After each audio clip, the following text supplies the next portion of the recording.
Morning, AP teachers. Ray here. Just wanted to share a couple of reflections and resources with you all.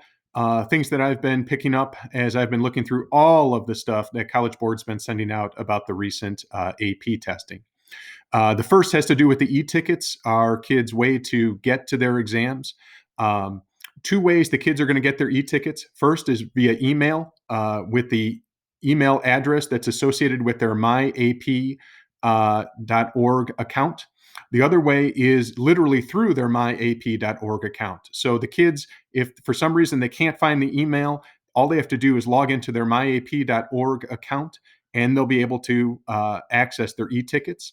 College Board is telling the kids to log on 30 minutes prior to the start of their exam time with their e-tickets. They got some information they have to fill out. And then there's a countdown clock ready for the exams. Next big thing to point out that I keep finding is really about exam timing and submissions.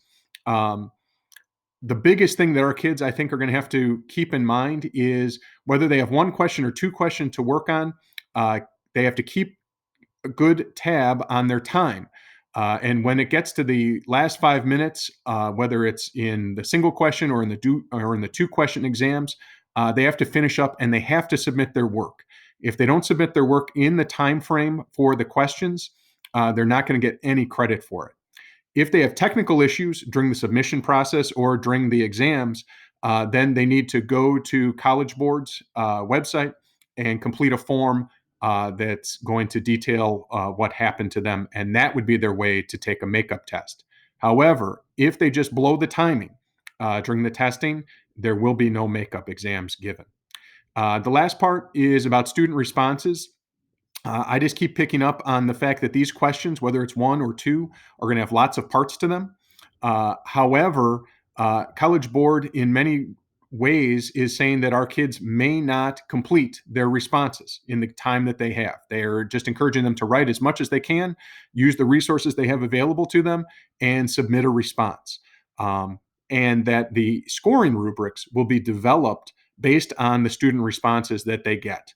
So I think a definitely last hit home point to our kids is write everything that you can, answer the question as best you can, but if you don't get to all parts, still submit it because you can still get a high score for what you submit. Lastly, you see on here a bunch of different resources, many of which I've already shared with you. And having the kids look at the video, the exam day experience, and make sure that their testing demo that they've checked out will be important experiences. Those taking the world language exams, art exams, or the music theory exams have some special directions and people should be aware of them. So thank you much for all of this. Doing a great job getting these kids ready and look forward to our exams next week. Thank you much. Bye.